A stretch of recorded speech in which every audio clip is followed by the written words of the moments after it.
welcome back. I would like to start today's lecture with a correction to what we did last week. So unfortunately, the characterization of this complex square root I gave, it was also on the exercise, it has been corrected, was not quite correct. So, I mean, you want this thing to be a Stieltjes transform, so it has to be analytic in the whole complex upper half plane, and the one I gave last time was not correct. There are many ways of choosing the correct branch. Maybe the easiest one is just to remember it has to be a Stieltjes transform of a measure, which means that if z is in the complex upper half plane, so is m of z, and or equivalently that this function is analytic, in fact, on the whole complex plane except this interval minus 2, 2. So it has a branch cut on minus 2, 2. Okay, so this was also corrected on the problem set. Let me now come to what we were doing last time. So we were in section 2. So we were discussing preliminaries. So we are now trying to prove this local law for Wigner matrices, and we started this section 2.1, which was about preliminaries. So this was proof of theorem 11, which is the main theorem for the first half of this lecture, and then we were doing the preliminaries, which is a collection of tools basically from linear algebra and from probability that we will use throughout this proof, and in fact throughout the course. They are anyway very, very useful and general tools if you study random matrices. So I think last time we got to definition 14. Is that correct? So the definition of conditional expectation. You should correct me if that's wrong. So let me give you the next result. That's going to be very important, and that is the behavior of this function m. How does it behave?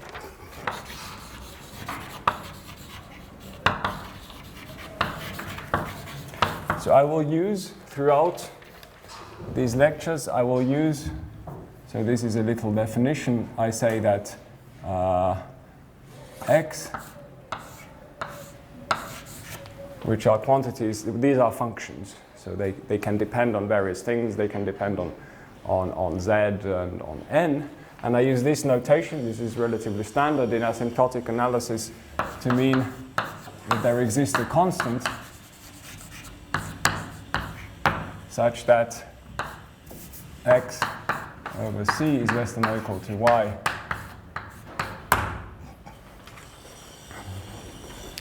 Okay, so this means that they are basically bounded by each other from above and from below up to this constant. So the claim is the following.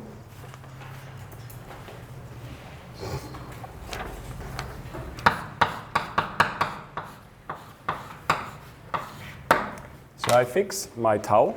I fix a constant tau. If you recall, tau will enter the game in the definition of this set that I called S. So I recall S tau was this rectangle going from time tau minus 1 to minus tau minus 1, and here it went to n to the minus 1 plus tau, and here it went to tau minus 1. Okay, so this was a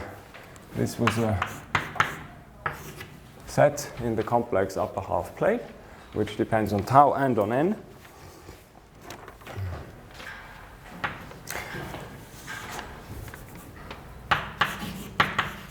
So for z in this S,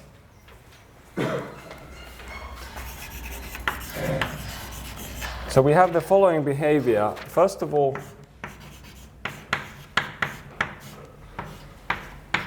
so this is a complex number, but in absolute value it's of order 1, meaning it's bounded from above and from below by 1. In fact, if you want to, we will not really need it, but if you want to, you can prove this is bounded by 1.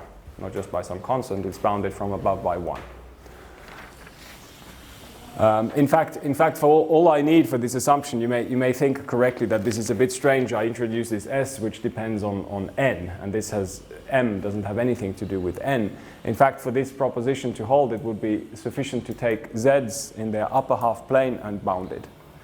bounded in absolute value. And then the important and slightly less obvious estimate is the following. And the imaginary part of M of Z, this thing behaves like, well, we have two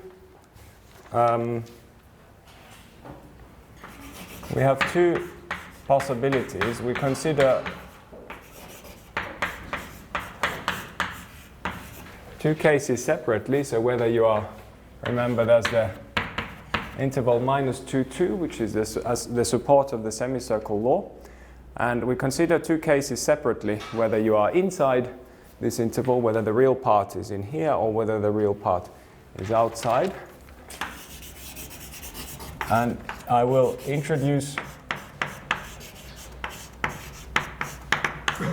the number kappa, which is a positive number, which is simply the distance from E to the edge of the spectrum. So to the closest one, to -2 or +2, whichever is closer.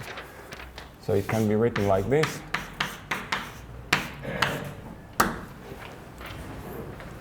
And so the behavior is, if you are inside, it's square root of kappa plus eta, and if you are outside, it's eta over square root of kappa plus eta. So this is the behavior of this M. So this is a very elementary result. It's not completely trivial, but it is totally elementary. So its proof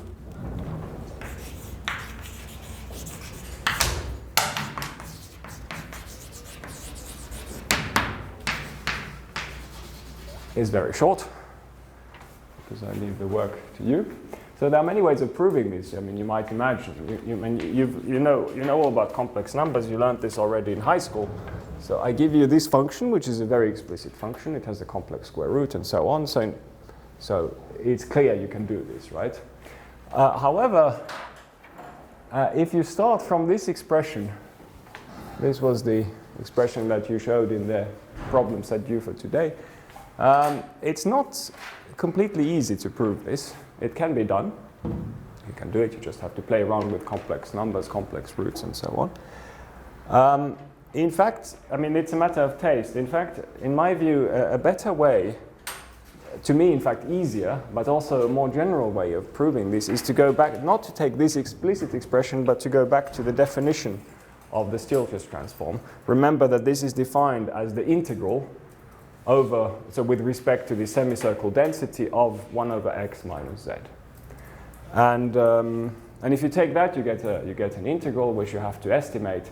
And this, in fact, I think can be done in an easier fashion. But there are different approaches. You can try them in this exercise. I should point out that this behavior is a very general behavior throughout random matrix theory, even if you take some matrix model which is maybe more complicated with matrix entries that are correlated in some way. Generically, the asymptotic distribution of the eigenvalues, it can be quite complicated. It can do all sorts of strange things. It can have many pieces as well. However, near the edges, you basically always get the same kind of behavior, which is square root decay.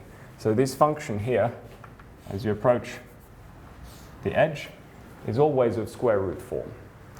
And this behavior is precisely characteristic of the square root decay. So whenever you have an edge, whenever the density goes to 0, like the square root near the edge, the Stieltjes transform of that density behaves like this. So this behavior is characteristic of square root decay, and this is very general in random matrix theory. And if you use this explicit expression, you will not really see this generality. Whereas if you start from the actual definition of this guy, which is the Stieltjes transform of some probability measure, all you need is that it has square root behavior near the edge. You will also understand this in somehow more conceptually as being related to the square root decay. Okay, so these were basic facts about a basic fact about this M. Is this okay so far? So is the statement clear? Let me now give the main tools from linear algebra. So in principle, you all know linear algebra, and that's, I mean, linear algebra is sort of a closed subject. I mean, there's not much research going on. It's basic. You learn it in your first year of mathematics, and that's it. You know all there is to know about it. But these are identities from linear algebra, which you might not have seen before.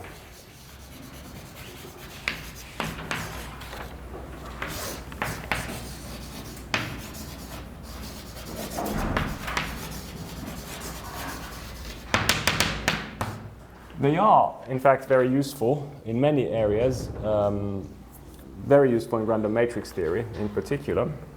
And so here is the claim. So for any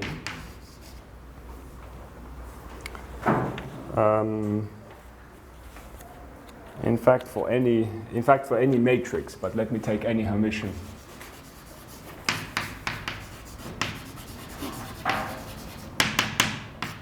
In fact, I don't really even need the fact that the matrix is Hermitian for these identities. This is just algebra.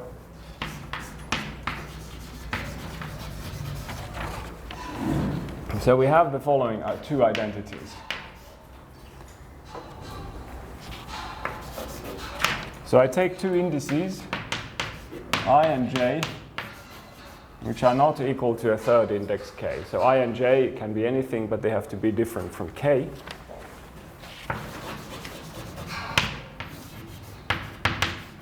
If you recall g, the green function g was the resolvent, so it was the inverse of h minus z times the identity. And this, so what this identity does, it's a very useful identity because it relates these two quantities. So recall what was maybe I should recall this definition. So g was h. And from now on, I drop the identity. I identify a scalar with a multiple of the identity. And G, if I take some subset,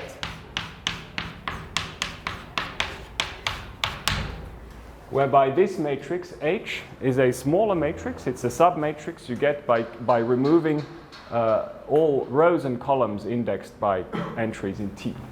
Okay? So that's why I and J, of course, so this is, of course, this is not true what I wrote yet. I still have to complete it. So this only makes sense if I and j are different from k, because the index k does not even exist in this matrix. I have removed it. But you might think that if you have a huge matrix, you take two entries somewhere here. You take, I don't know, you take an entry here and you take an entry here, and you remove this row and that column. You take the inverse. It should not matter too much whether you remove this row and column or whether you didn't. And this is not necessarily true. Sometimes it is, in fact often it is, but it's a probabilistic statement, and in order to make that statement we want to express this as being equal to the one where you've removed the row and the column plus an explicit term which will usually be an error term, but is not always negligible.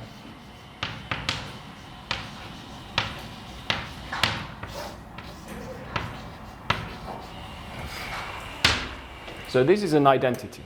This is a fact from linear algebra, which we will prove.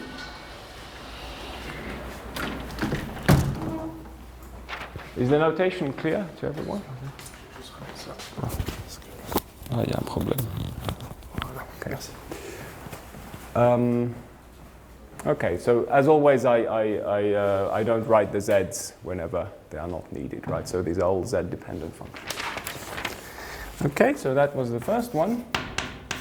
So this one you should read it as how do I remove or add upper indices, right? You can go from left to right, from this guy to that guy where you add upper indices, or you can go from right to left, from that guy to that guy where you remove upper indices, and you always get these error terms. The next one is if you take an off-diagonal element,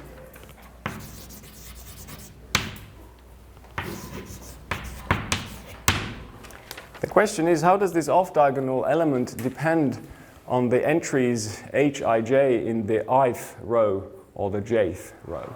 And there is a relatively explicit expression for that.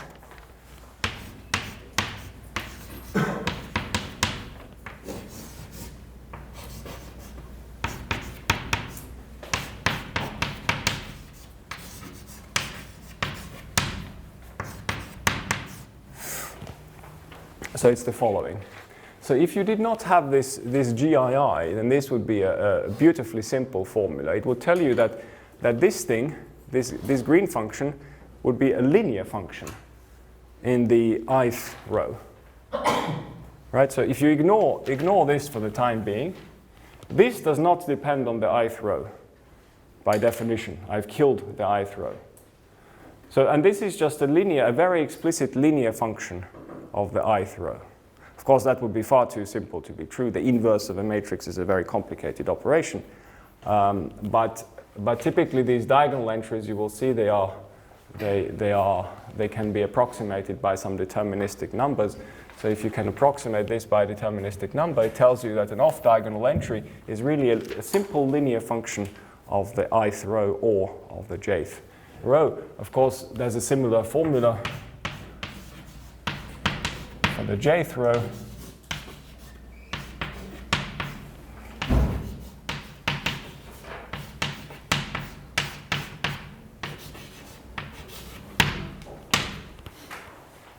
And that's the same formula just that you get by taking the transpose of the first formula.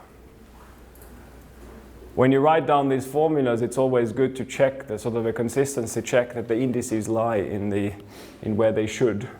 So neither I nor K can be equal to J. And by assumption, I was not equal to J. And here, if you recall, I used this notation. So K is summed over all indices except J. Okay, so these are the identities from linear algebra. And I would like to prove them carefully. So again, it's linear algebra, so it's all relatively elementary. But you have to. I mean, if I just you can try if you wish as a challenge. If I locked you up in a room for 3 hours and I told you you have to prove these things, it's linear algebra. It's not clear you would succeed. I think I probably, if before I saw the proofs, I probably would not have been able to come up with a proof in 3. I'm not sure. I never tried. But of course, the proofs are not complicated, but you have to know how to do them. And there are, in fact, many different ways to prove this. One way or the other, they all rely on one fundamental tool from linear algebra, which is Schur's complement formula. So let me recall that.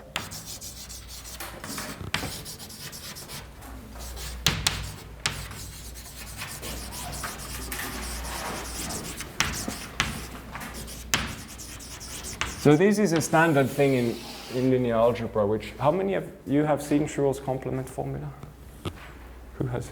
Can you raise your hand if you have seen Schur's complement formula? Only one person. Yeah, I was also not taught, when I was an undergraduate, I was not taught Schur's complement formula, and I should have been. I think it should be taught in linear algebra. It's a very simple thing. The question is, if you do numerical analysis, you use it all the time. But it's very useful in general in spectral theory. Take a block matrix. So the basic problem is the following. If A, B, C, and D were numbers,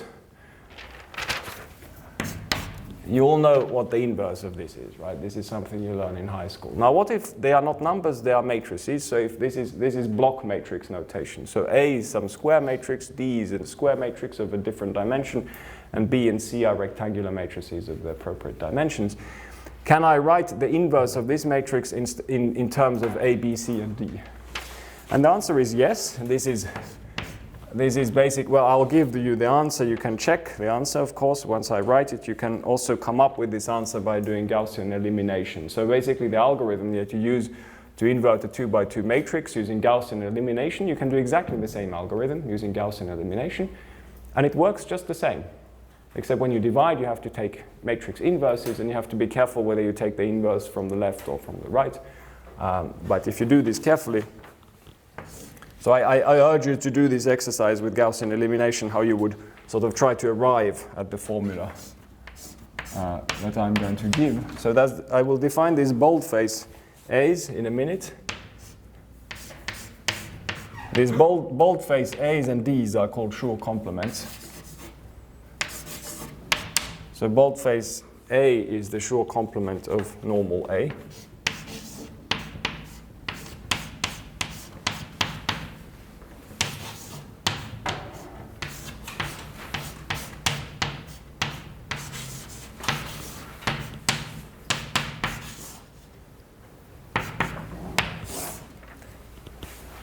So there are two ways of writing it. This is one way. I will define what this boldface A is, but then you may imagine this is clearly not symmetric under A, under exchange of A and D. So you could do the same thing by reversing the roles of A and D, and you get this. So basically, it's the same formula. I do a permutation of the rows and columns, and I rename A D and D A and so on. Now this depends on the Schur complement of D.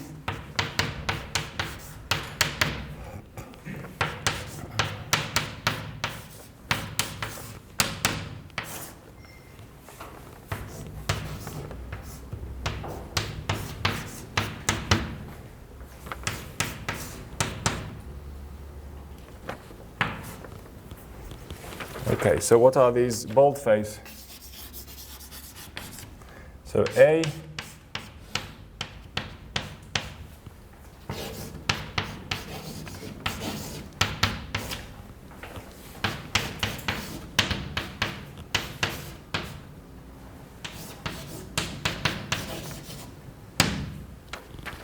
so this is Schur's complement formula. So it's just linear algebra. Now once I've given you the formula, you can of course check that this is indeed the inverse matrix just by multiplying this matrix with that matrix. And you just have to be careful. You basically have to be careful that things go in the right order. Okay, so that's, in fact, we will not use all of these. We will typically use this one and that one. This form is more complicated, and it's often easier to use this form for that expression. There are cases where this form is useful.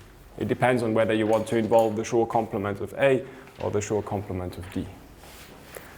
So as I said, the proof of this one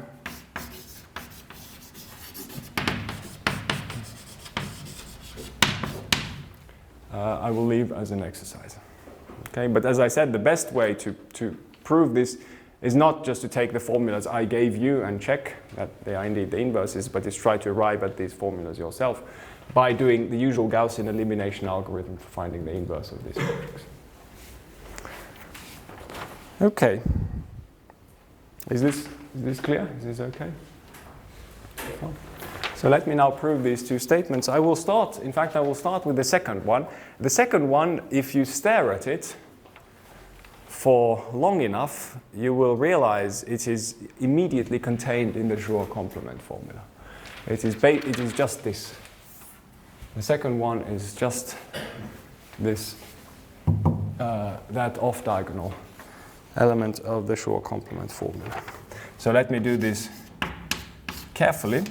So I will start with the second one. So remember, G is H minus Z, so I don't really care about the form H minus Z. I will write H minus Z being equal to M, where M is some matrix, which doesn't even have to be Hermitian. Oh, by the way, so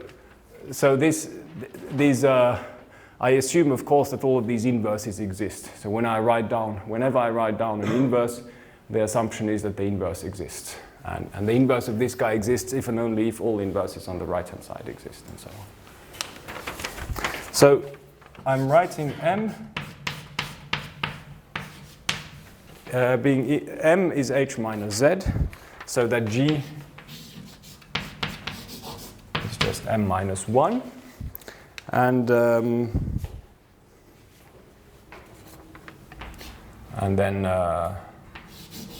M I is equal to M H I minus Z, and so on. So I will erase this. I will erase what I'm trying to prove, but I hope you will remember what the statements are. In fact, we will use the Schur complement formula throughout for many other things as well, not just to prove this lemma. So it's a generally useful fact. So without loss of generality,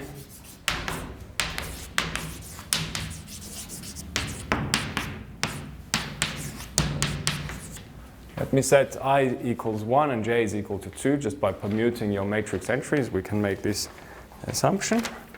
And I will take the Schur complement decomposition by taking A being just a number. So A is a 1 by 1 matrix, and D is an n minus 1 times n minus 1 matrix. So A is 1 times 1.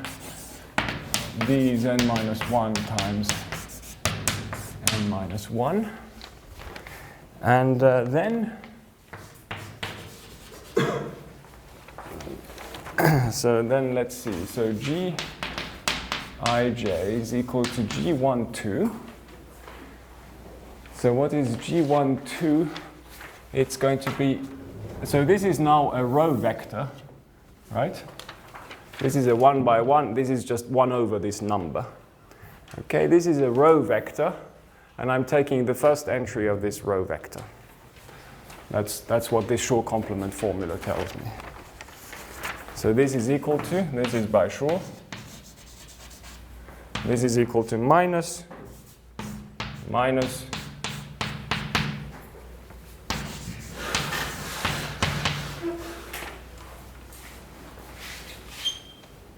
that's what I'm doing. Oops, I should probably have a minus 1. BD minus 1. Okay. Okay, is this all right? So this is where I used Schur's complement form. And now I just have to recall what these things are. So now this is a number, right? So I can just pull it out. So it's 1 over boldface A. And this matrix product here, I write it as a sum. K is not equal to 1. B1K D minus 1 K2.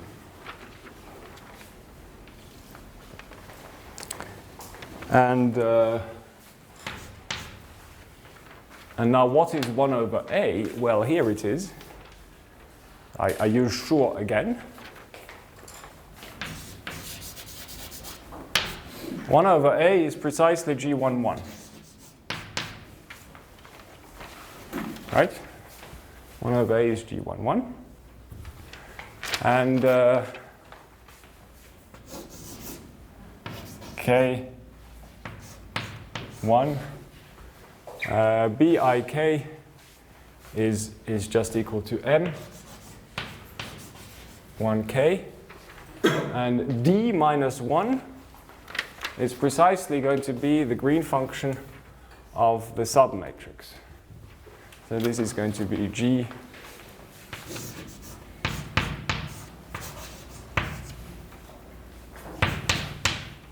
minus, so this is G I. If I now go back,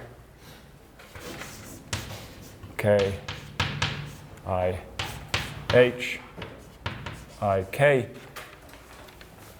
K is never equal to I, and therefore MIK is equal to HIK, because they differ only on the diagonal.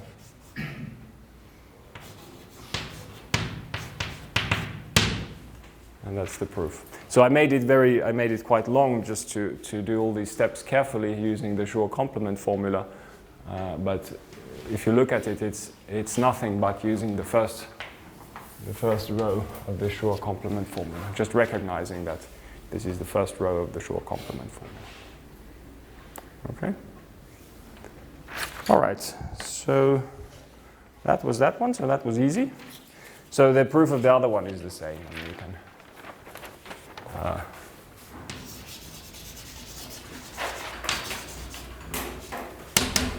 I will not do the proof of this one. The proof is exactly the same, or you can in fact derive it from this one by transposition.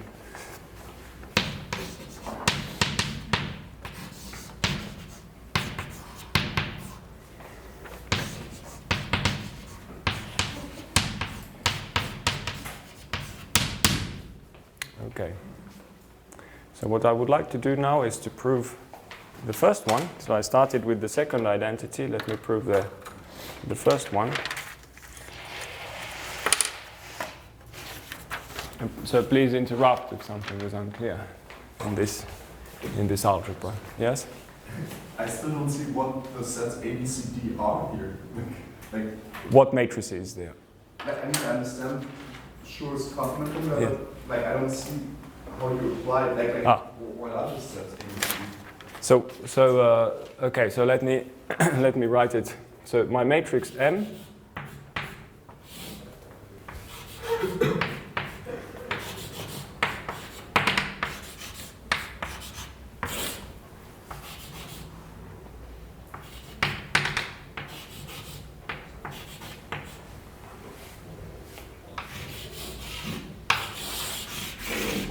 So when you use the first formula, B and C can just don't have to be made quadratic. No. Oh. They in general they will, unless A and B happen to have the same dimensions, they will not be. They are rectangular matrices, right? So, and then this would be M to 2, M to n, M and 2.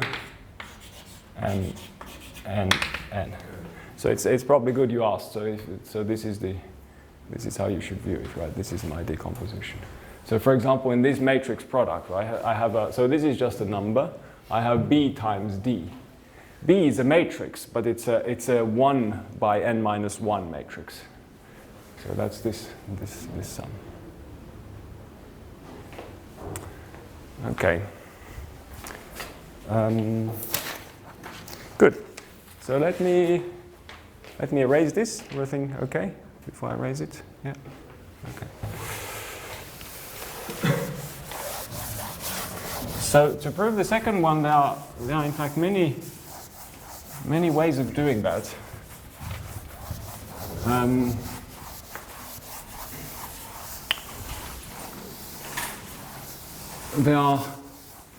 There are at least three relatively different ways of proving the first identity. I would like to give one which is quite slick, but so it has the advantage of being quick or quite simple, but it seems a bit weird. There are other more direct ones which maybe could go on the problem set. In fact, it's basic. If you know another basic identity from linear algebra, which is called the Woodbury matrix identity, it's relatively straightforward, but it requires some calculation. So I would like to give a simple. So maybe this can go on the next problem set, but it's an alternative derivation. What I would like to do is to give the shortest proof I know. Which is the following. So what we will take, so remember, what are we trying to, we are trying to prove, so I will change the indices a bit. I will call, instead of having an I here, I will put in an ij. And remember that I said gij was equal to gij superscript k plus the term that I'm going to write now.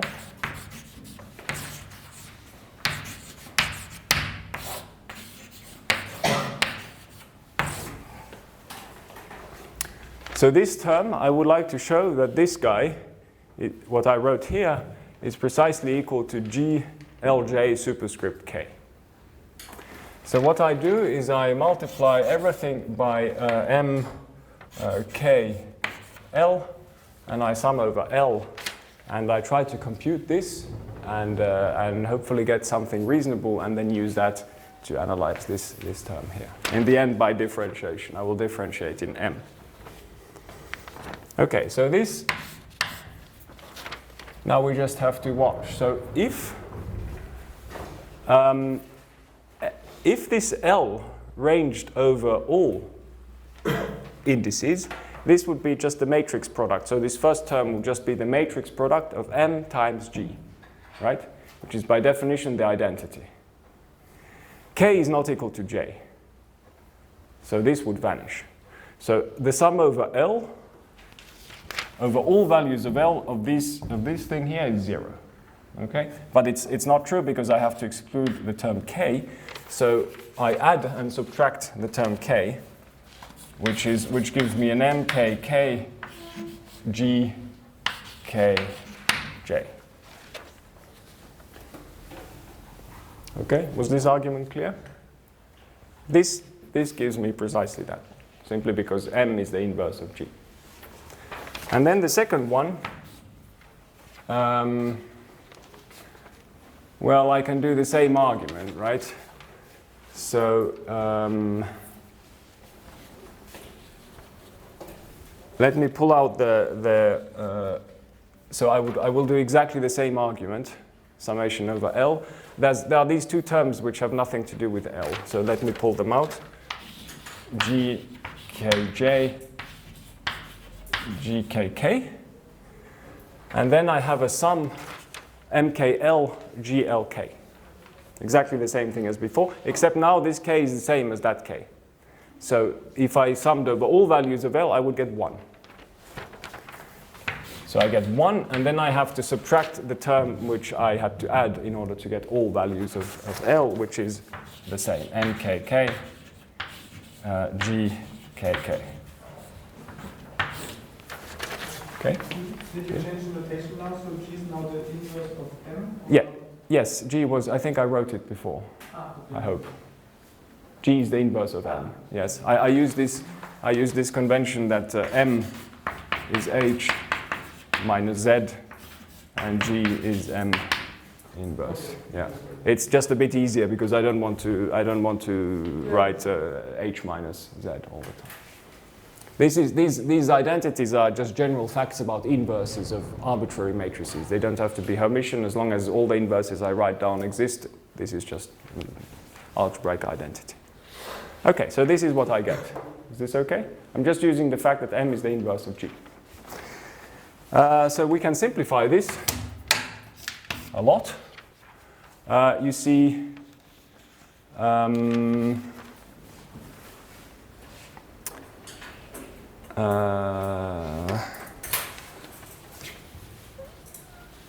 let's see, so I get plus GKK, MKK, GKK. So you see, so that if this term precisely kills that one, right? This GKK cancels with the denominator. I get MKK, GKJ, is MKK, GKJ, and this comes with the plus sign. So all that remains is minus GKJ over GKK. Okay, there's a direct cancellation. And now I can use the second identity, which I knew, which we just proved, to express GKJ. Now I can, if you remember, I can always expand this in terms of the kth row or in terms of the jth row. And here there's really one correct choice. I want to cancel this denominator, GKK, so I expand this. I choose the formula where I expand in terms of the kth row, not the jth row. And this is precisely equal to the sum over L, not equal to K, H, K, L, G, L, J, K.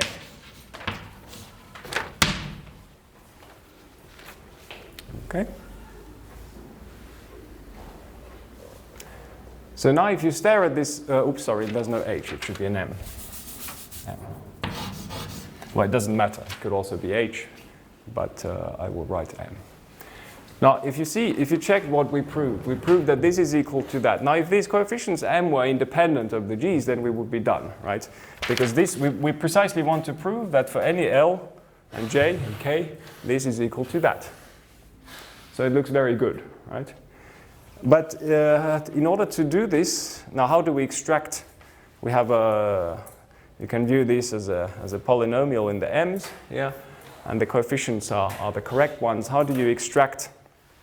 How do you show that for every L, J, and K these coincide? Well, you have to differentiate in M, right? The only problem is that these are, of course, hidden functions of M, right? So you can't just conclude immediately that this must be equal to that, because these also depend on M. But the trick of differentiating, which is the obvious one to do, in fact works. You just have to calculate a bit more, but it turns out that the naive guess is correct. You get some extra terms, but thankfully they all cancel. So now we take, the partial derivative.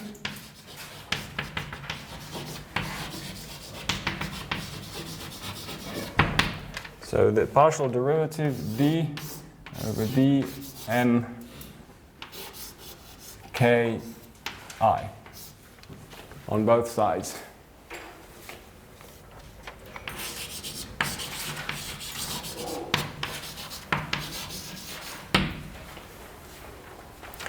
So you remember you had on this is something you probably saw in your basic analysis course, but it was also on the problem set due for today, how to differentiate the inverse of a matrix.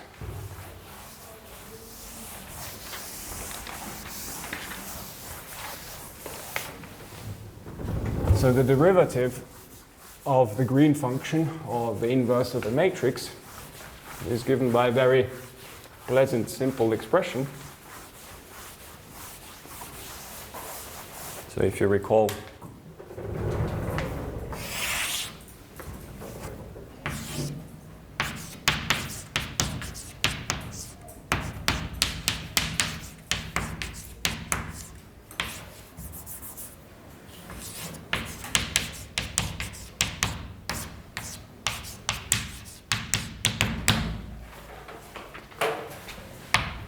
so this is the derivative of a matrix that depends on some parameter t.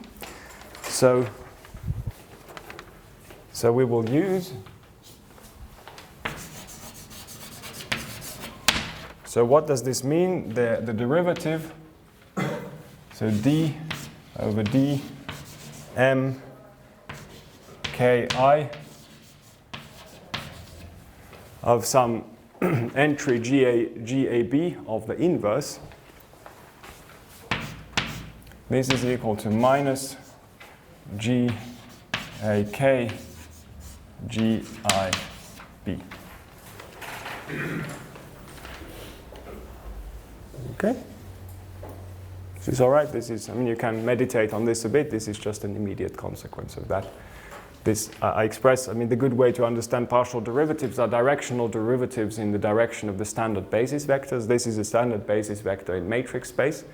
And therefore this d over dt is just going to be one standard basis vector in the matrix space, which is the matrix that has a 1 at the entry ki and zeros everywhere else. So when you sandwich this between two g's, you have to have a k and an I. So if you do that, we get the following thing. So let's differentiate this guy in mki. So we get many terms. If you differentiate the m, you get the term that you actually want. So I will need more space. So I get g. So L has to be equal to I, right? If I differentiate in mki, so I get g I j minus g I k g k j g k k. So that's if the derivative hits this m here. Otherwise, the derivative can hit the first g.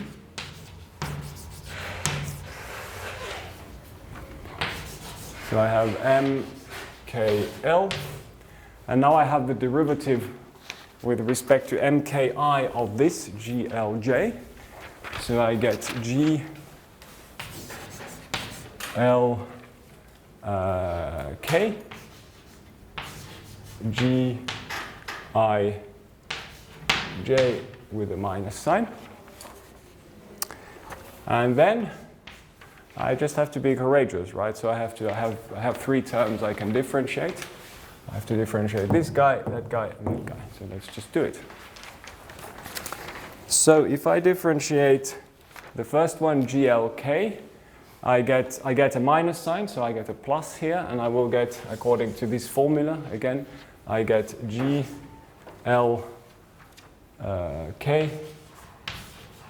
GIK,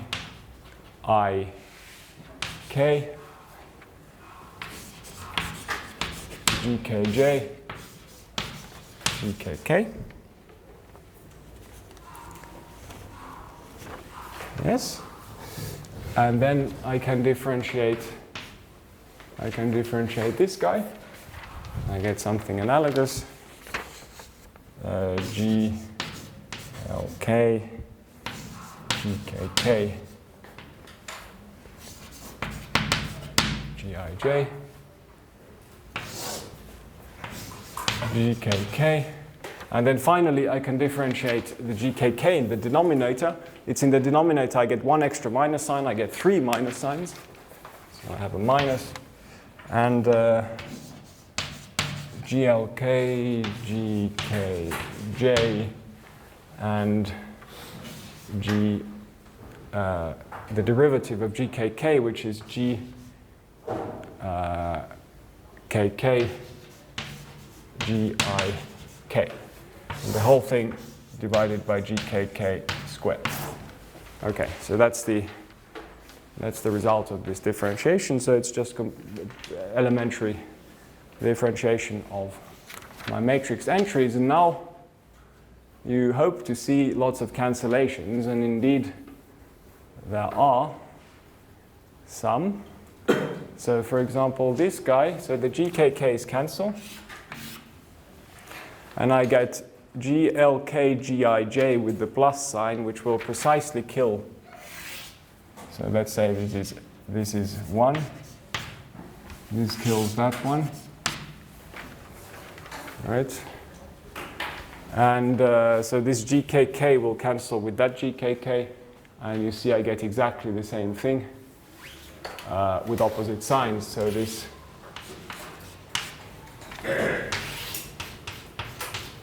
cancels that one.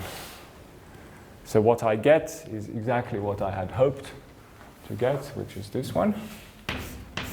So this was the left-hand side. Now if I take the derivative of the right-hand side, which was this one, what is the derivative of the right-hand side?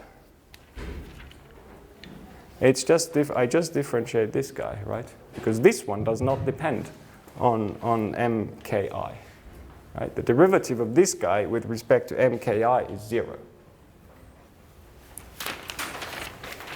So I get GIJ K. And that's it. That's what I wanted to prove. Okay? So the idea is very straightforward. You just in fact, the only idea to be had is to start from this expression. After that, it's just a computation. Okay, so let's have a pause here, and we will continue at let's say 20 past with the second half. Okay, so let's continue with these preliminaries. So I would like to give another result, which is a result from, again, basic linear algebra. I think it's lemma 17. Now in this business it goes by the name of a Ward identity.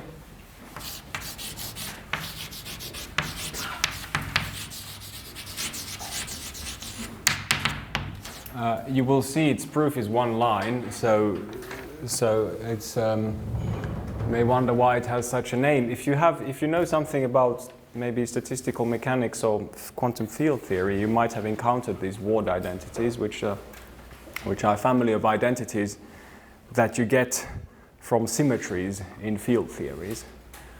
So this is a very powerful and general way of generating non-trivial identities in field theories. And as far as I know, the reason this thing is called a Ward identity is that there is a supersymmetric formulation of random matrix theory. If you don't know what this means, it doesn't matter. It's a way of formulating random matrices in terms of some anti-commuting variables which form a field.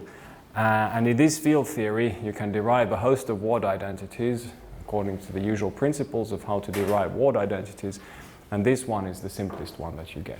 Okay, so that's for the terminology, but you can really ignore all of that. You will see it's a completely trivial result of linear algebra, but it's an extraordinarily powerful one, and it is this identity which is basically responsible for why any of what I'm talking about now and much of the progress in random matrix theory in the past 10 years has been possible. It's because of this identity, which is a remarkable identity.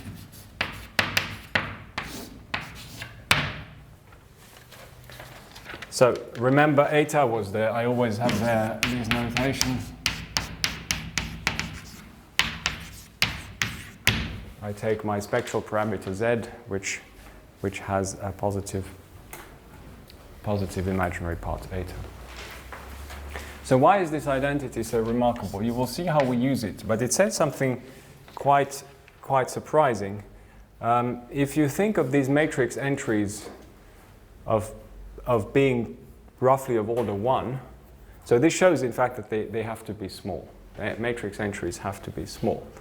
Why? If they were all of comparable size, you would have here a sum. These are all positive terms. You have a sum over n positive terms. However, the right-hand side is just of the order, well, of one of these guys divided by eta.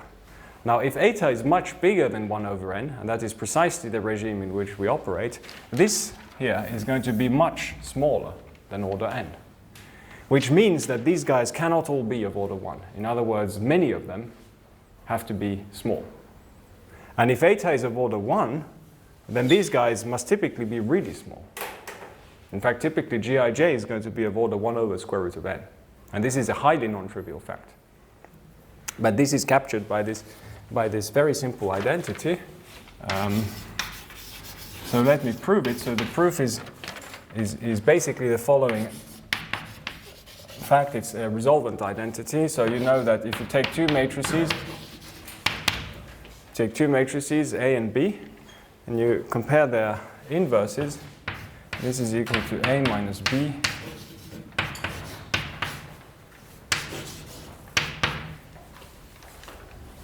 and this is a simple fact. Of course, you can check it just by multiplying by A and B on both sides. This is if you haven't seen this before, this you should really embrace with all of your heart, because it's the most powerful and useful identity in linear algebra. So using this one, you apply it to G minus G adjoint. So what is the difference of these guys? So G and G adjoint are both inverses of matrices. This is the inverse of H minus Z. And since H is self-adjoint, this is the inverse of H minus Z conjugate. Right? So this is equal to H.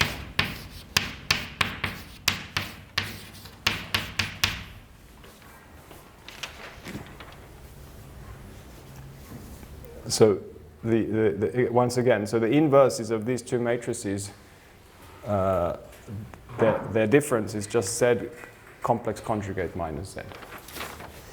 And what is this?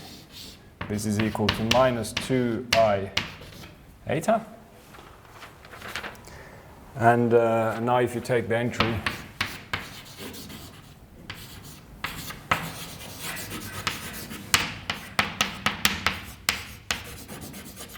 just take the entry II of this identity, you get exactly that. If you just take, you divide by eta, maybe by 2 eta, or let's say minus 2I eta. If you take the II entry, this thing on the right-hand side is precisely equal to that, and the thing on the left-hand side gives you precisely the imaginary part of GII, and then you divide it by eta. Okay? So that's a very simple identity. Good. Is this okay? Any questions? Let me now give you, so this was what I wanted to say about linear algebra. So it's, I mean, we are talking about random matrices, so we will talk about linear algebra and we will talk about random variables. So let me now give you the main probabilistic tool. In fact, the following tool is basically how probability will enter the game.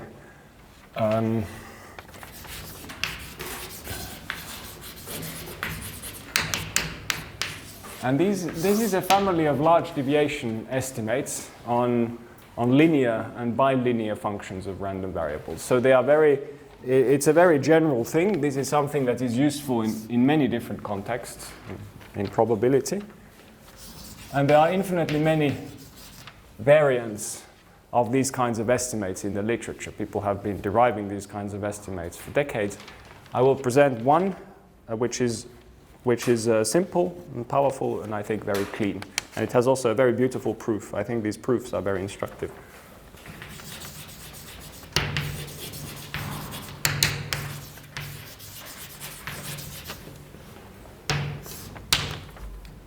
So they are large deviation bounds. So what is the setup? So let me take a number of random variables, x1, and let me also take y1. I take random variables, and I assume they are all independent.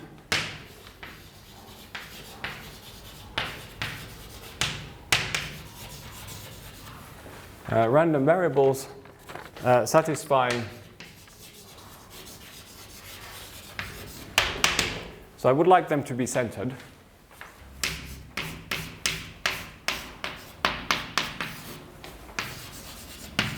So this is an innocent condition. If they're not centered, I just subtract the expectation. And the non-trivial condition is that I would like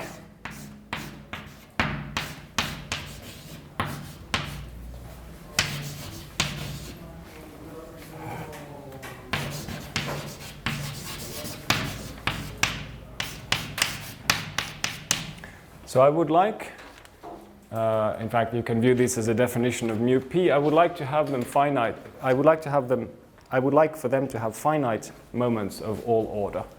And so the LP norm of xi, if you want the maximum of all the LP norms, I call mu p. Okay, so mu p is just going to be some deterministic number for every p, such that all of these guys are bounded by mu p, and the same for y.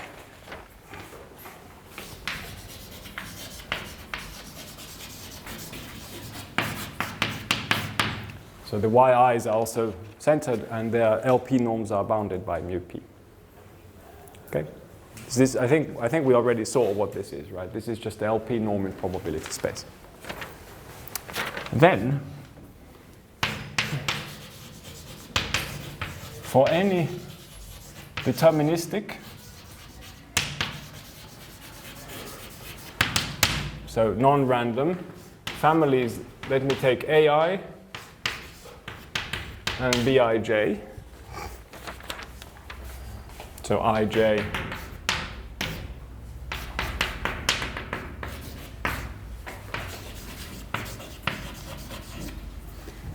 we have the following estimates. So the goal of this proposition is to estimate, first of all, such linear functions,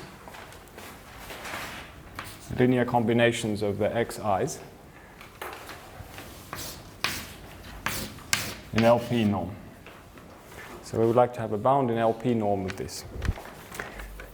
And this is estimated by some constant Cp times mu p times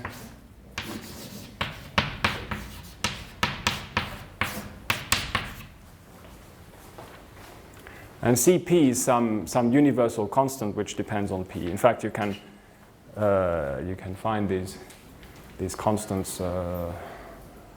They come from the proof, but we are not interested in how they grow. I mean, they typically grow like p to the Cp, where c is some universal constant. But we don't really care what the Cp is. For every fixed p, you have such an estimate.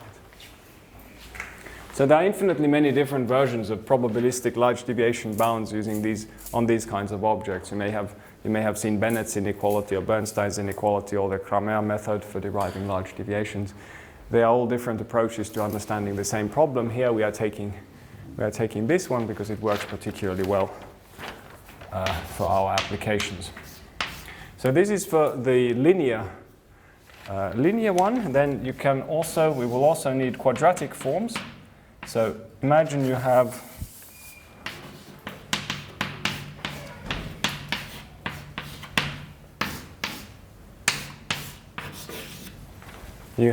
now you sum over I and j, you have xi, yj with coefficients bij. This is going to be bounded by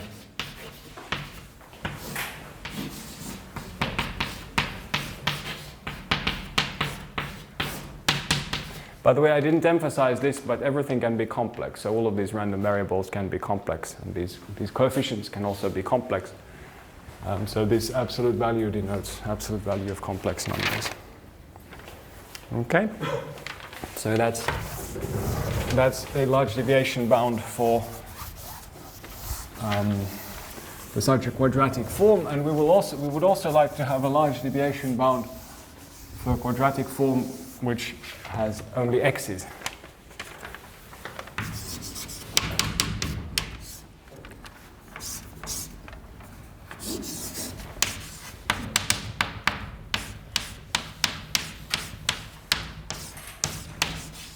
So I take the same thing, but I only have x's. I don't have x's and y's.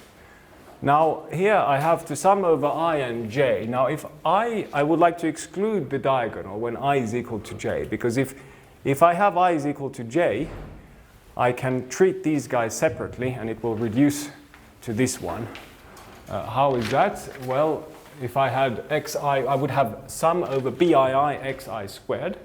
I would center this, so I would subtract the expectation of xi squared, and what I would get would be a new family precisely of this kind, a sum of centered independent random variables, and I can deal with it using that. So I will explicitly forbid or remove the diagonal. Alternatively, I can assume that bij is equal to 0 on the diagonal, and this thing is bounded by the same thing.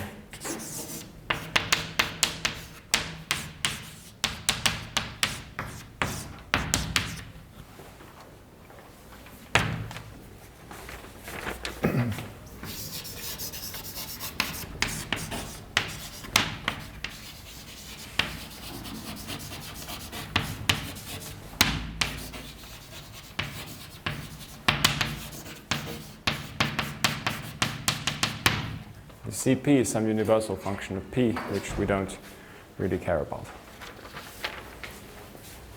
Okay.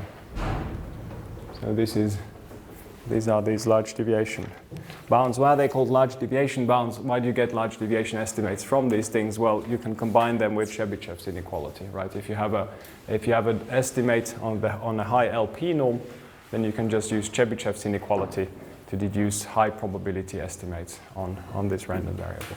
We'll do that next week, but basically bounds on high moments or on exponential moments are the same as high probability bounds, just by Chebyshev.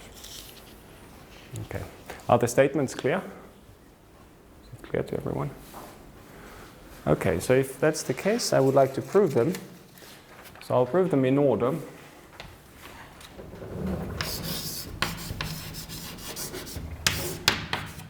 I will start with the first one. In fact, there's a very nice hierarchy that the first one implies, we can use the first one to imply the second one, we can use the second one to imply the third one. So we will start by proving the first one. The most naive approach you could take, and this in fact works, is you could just, I mean, you know the proof of the law of large numbers. You probably know the proof also of the strong law of large numbers for L4 random variables, where you just have to estimate the fourth moment of such an expression when p is equal to 4. And here you can just have to do the same exercise for p being very large. You will get a large number of terms, and you have to order them in some clever way so as to get these kinds of quadratic expressions. And this in fact can be done. And you would get this. Now, as an exercise, it's a bit tedious to present, so I would like to use instead a slick general fact, which is the Marcinkiewicz-Zygmunt inequality, which you may or may not have seen. If you haven't seen it, you can look it up. It's a standard result in probability.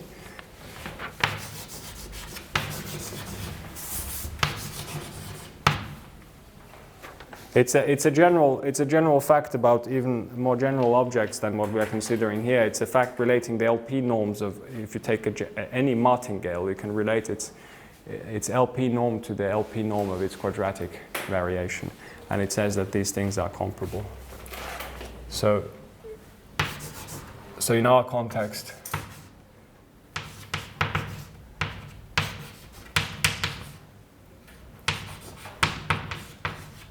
you have to be very careful when you write down his name.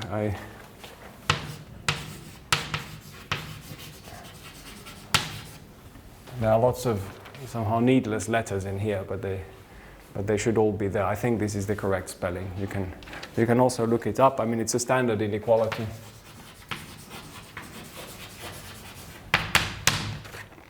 So what does the Marcinkiewicz-Zygmund inequality say?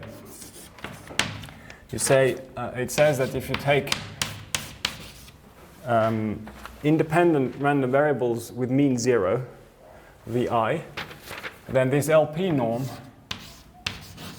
is in fact comparable, both from above and from below, up to some constant depending on P. So this means constant C can depend on P, can, and in fact in general will depend on P, is comparable to the LP norm of the quadratic variation of the same thing.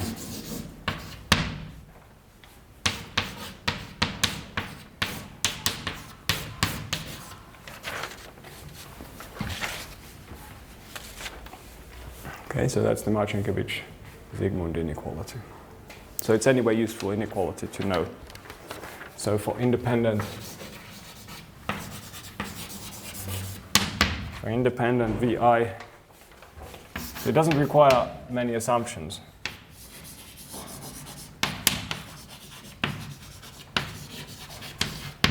With mean 0. So you need independent random variables that have mean 0.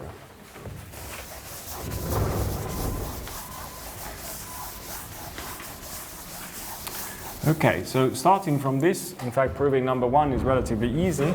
It's basically just applying Jensen's inequality. If you combine Jensen's inequality with the Marcinkiewicz-Zygmund inequality, you will get the first part of the proposition. So let's do that.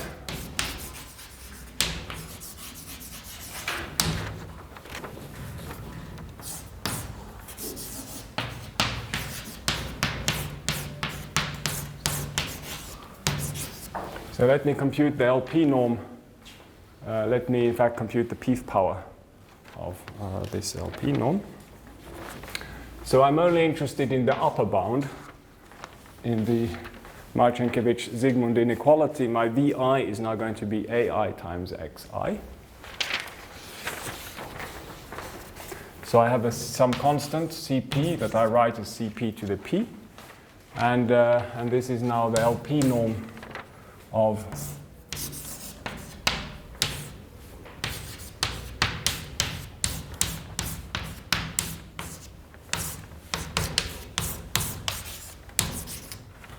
okay, so I took the Marcinkiewicz-Zygmund inequality and I just took the pth power of it on both sides. And now I would like to apply Jensen's inequality. So let me define A as being equal to sum. Let me define capital A as being equal to the sum, to the L2 norm of the little a's. So this is equal to Cp to the p times A to the p. And what is this LP norm to the p? Well, it's the expectation of this guy to the p. And I smuggled in a big A.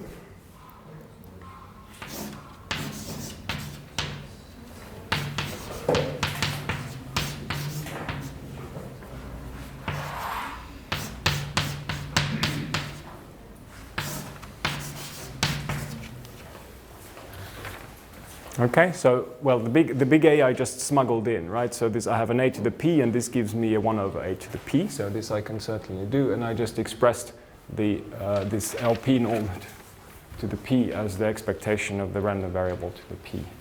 And now I can use Jensen. Right? I use Jensen's inequality.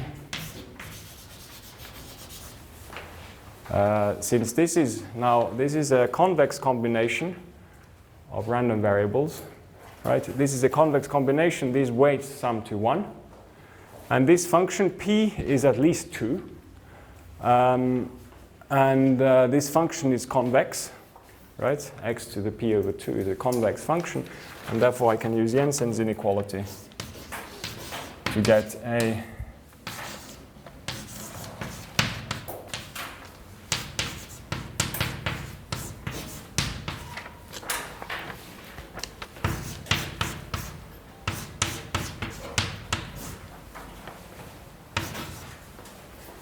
expectation of xi to the p.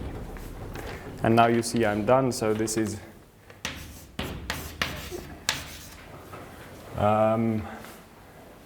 so this cancels precisely. This gives me a weight. I mean, if I will estimate, so I estimate this by mu p to the p. This I estimate by 1, and I get a p mu p to the p. So that was the proof of the first inequality. Is this okay? Yes? Why is it Jensen and not just convexity? So the question was, why is it Jensen, not just convexity? Well, I mean, Jensen is, I'm not sure what you mean convexity. I mean, Jensen is an estimate for expectations of convex functions.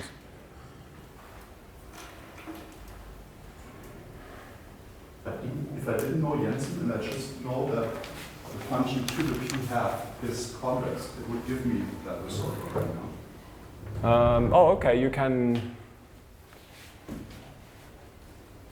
You say you use the monotonicity of the expectation. You just say that this thing here is. Yeah, I think you're right.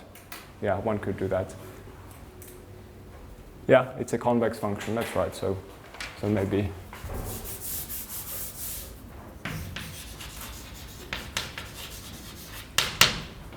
Use convexity. Maybe that's a good observation. Yeah. Okay. So that was the proof of the first one. So are there any other questions about this? Let me now prove the second one. The second one is basically it's a simple consequence of the first one, thanks to a very pleasant nesting property of LP norms. They sort of nest nicely in the following fashion. So we would like to apply the first one to prove the second one, and it's basically going to be two applications of the first one. So what is the idea? So we write. So we would like to estimate this guy, right? So this is ij, bij, xi, yj.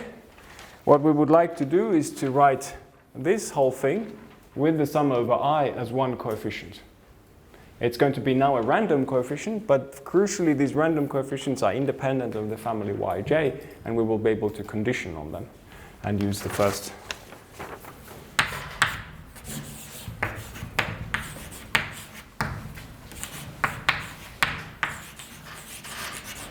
So Ij is equal to sum over I bij ij xi.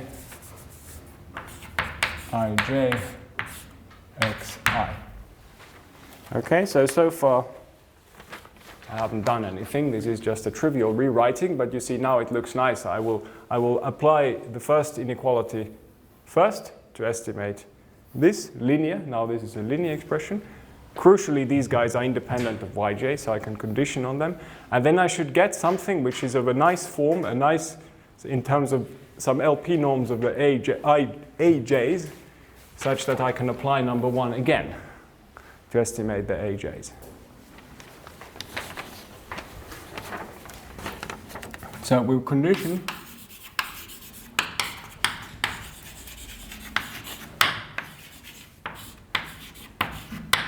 So conditioning on AJs, which, I mean, this is the language of probability. If you don't like conditioning, since all of these variables are independent, these conditional expectations are sort of trivial. It just means that I freeze. You see, with the expectations, it means I have to integrate out all of the x's and all the y's. And conditioning on AJ just means I freeze the x's and I only integrate over the y's. That's a very pedestrian, completely rigorous way of understanding it. So if I freeze the variables, the random variables A, it means I freeze the random variables x.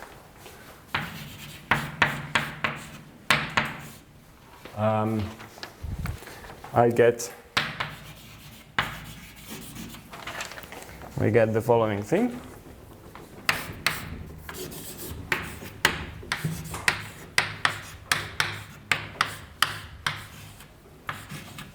So the LP norm to the P of this is equal to. So I first integrate over the x's. So this is integral over everybody. Integral over the x's and integral over the y's. So I'll first integrate over the x's, and then I integrate over the y's.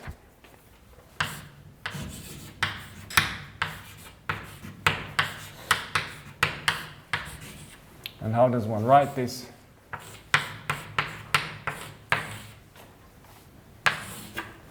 One way to write it in terms of conditional expectation. So this bar is the conditional expectation. This means I freeze the x's. So if you want this expectation, I just integrate over the y's, and then after that I integrate over the x's. If you're not used to these notations, that's just what it means. And if you want, you could also write it like this: the expectation over the x's and the expectation over the y's. It would be the same thing, just as rigorous, except I write it with this notation. Okay, and now this is obviously exactly what we proved in 1. We can apply the first one because these AJs are now considered fixed. We have conditioned on them. So by part 1, we get a CP to the P, we get a mu P to the P, and then we get the expectation of what was the LP norm of that guy estimated from part 1. It was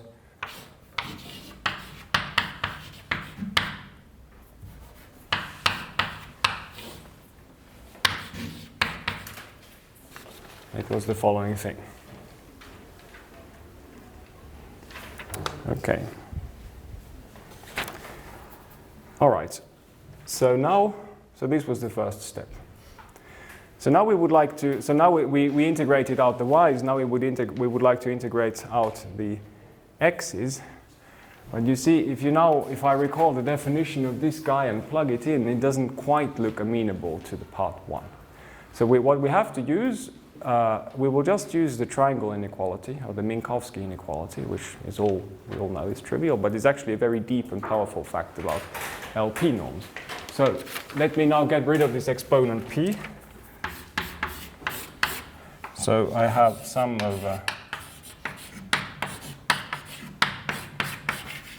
this LP norm is bounded by, so Cp times mu p times the LP norm of this.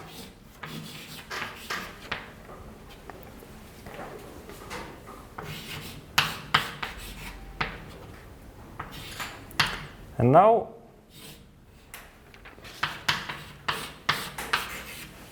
so this is what I get, right? This is not quite what I want in order to apply the triangle inequality. What I can do, because I would like to have a sum inside, and I don't have a sum, I have a sum, and then I have a square root of that. But what I can do is I can change the exponent here, p over 2, get rid of this 1/2 and put it out here. Okay? Now I can get rid of my parentheses, and now I can use the triangle inequality, and this works out nicely.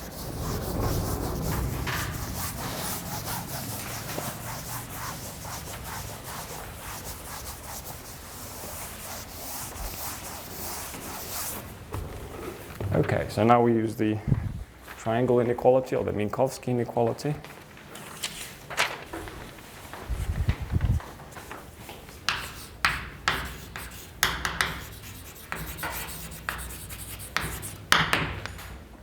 So this is bounded by Cp, mu p, and then I have so I have the sum over J of the LP norm of AJ squared P over 2 1/2. Okay, so I use the Minkowski inequality for this LP norm, and this, it's sort of some gymnastics with these exponents. This thing is equal to the LP norm of AJ squared.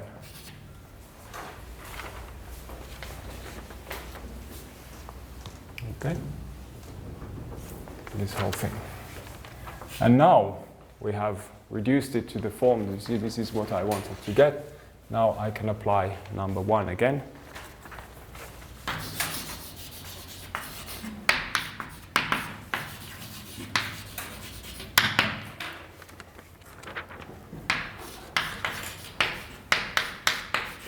So the LP norm of AJ was bounded by Cp mu p, and then sum over I. J is fixed, I bij squared 1/2. Okay.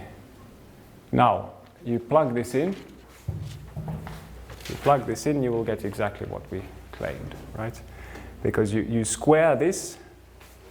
That means this square will kill that 1/2. You have a sum over I. Here you get a sum over j of these guys squared. So you get sum over I, j, bij squared. You take the square root of that. You pull out a mu p, which gives you the mu p squared, and then we in fact get a Cp squared. But Cp was a generic constant, so I call Cp squared. Again, I call it Cp. Okay, and this is the end. So this proves.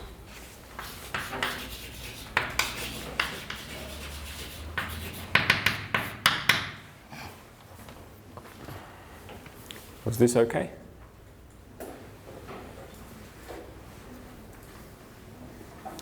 All right, so it seems to be okay. So this is a rather typical argument in how to play with these LP norms. So so this is what I mean. They have these nice nesting properties that when you can peel off layers one by one, and using Minkowski's inequality, you can really put all of these layers back together to get joint L2 norms of the coefficients using precisely what we did here. Okay. So let me explain to you how to do the third one. The third one relies on a very very beautiful trick, which has various names. It's often called the decoupling argument or decoupling trick. There are many versions of this trick which are used a lot in the literature.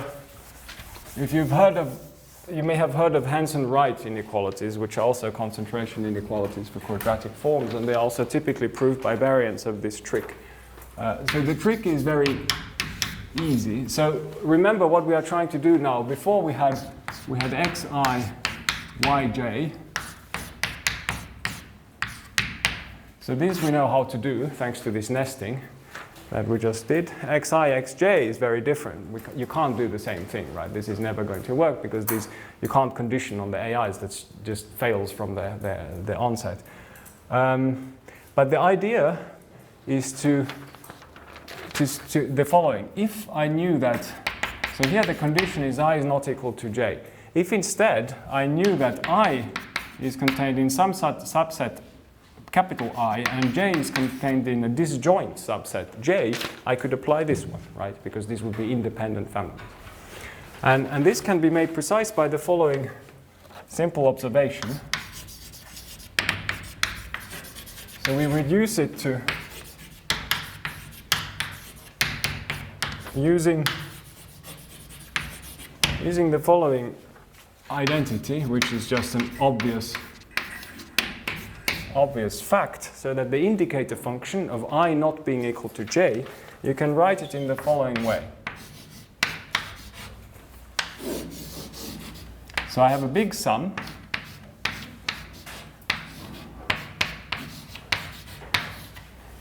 And I take the sum over all possible partitions of n into two disjoint non-empty subsets.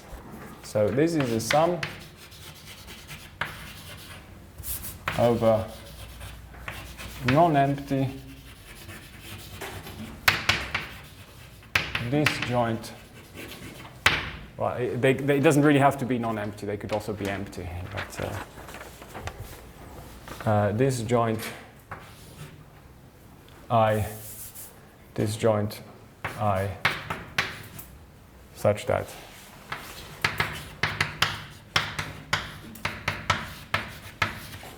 okay, so you just sum over all partitions of n into so all partitions of two blocks of the integers 1 to n, and then indicate the function I.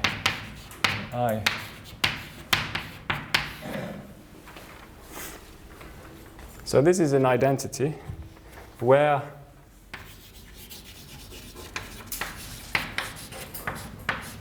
Zn is, what is Zn? Does anyone have an idea? Can you work this out? What do I have to choose for my Zn?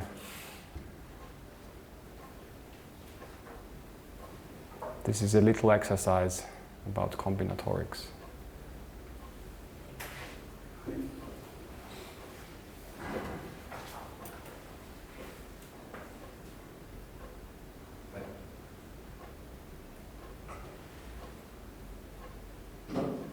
Yes? Like n minus 1 over 2? Not over the binomial.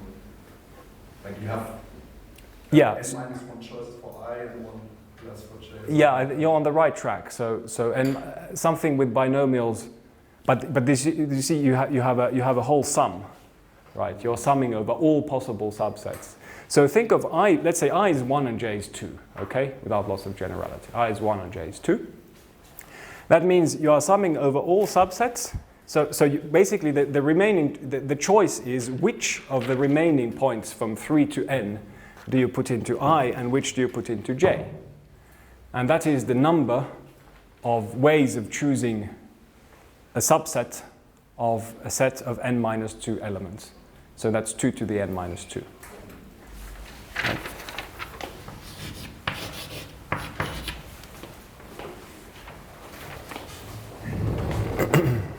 So you can think of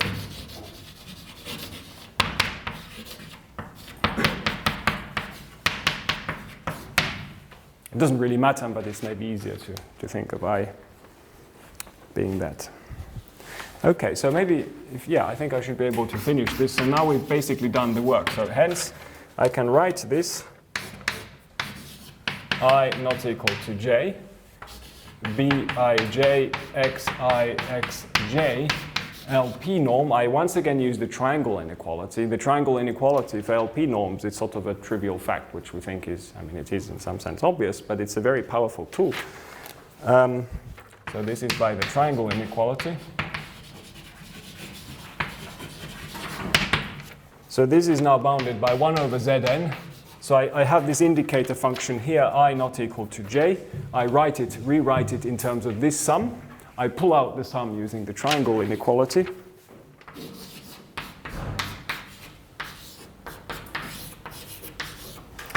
And then I have the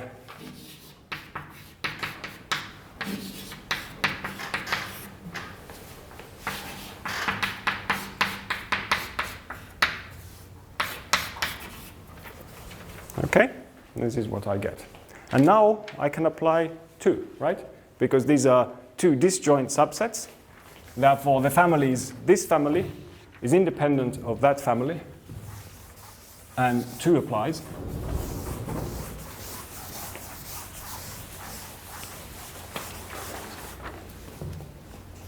So by 2, I have the same thing, Zn.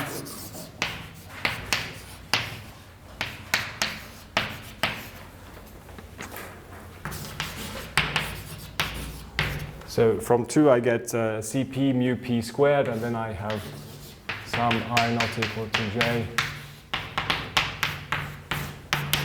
In fact, for every I and j, I get something that's a bit smaller than this, right? Because I will get a sum. In fact, I get a sum here. I, little I in big I, little j in big J, but I just estimate this sum from above by this one here. They're all positive terms. And now comes the final thing you have to make, and this is why this method works. You have to be a bit careful to make sure that this sum does not overwhelm things. If we got, this is a huge sum, right? And this sum, if this grew as a function of n, then we would be dead. But thankfully, well, how big is this? How big is this sum? Well, this is estimated. This is estimated by the total number of partitions of n into 2 sets, which is estimated by 2 to the n. So in fact, this whole thing is estimated by 4. The quotient of this guy by Zn is estimated by 4.